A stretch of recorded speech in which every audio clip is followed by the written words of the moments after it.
If you're afraid of flying, I have a podcast you should listen to. Travis Barker went on Joe Rogan's podcast last week, and I knew nothing about this guy at all. Yes, I'm a big music guy, but I'm not big into punk rock. So when the name came up, Travis Barker, I had no idea who he was. I tapped on the description. I said, okay, great, music, I'll listen to this. I didn't know anything about him. I didn't know that he was married to a Kardashian, which is irrelevant. I didn't know the fact that he got in a plane crash where two of his best friends and the two pilots died.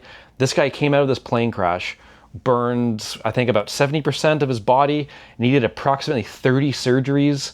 It took him 20 years of being terrified of flying because he almost died. When he would go to Europe, he had to take the Queen Mary boat across each way, which would take 10 days.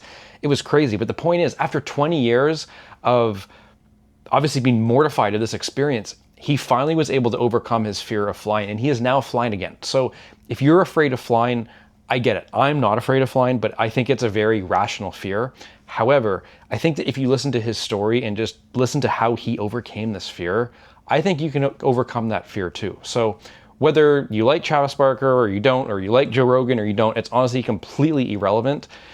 I think that listening to his story is completely fascinating. So if you're afraid of flying, or if you know someone who's afraid of flying, I highly suggest that they listen to this podcast because I think it might help them.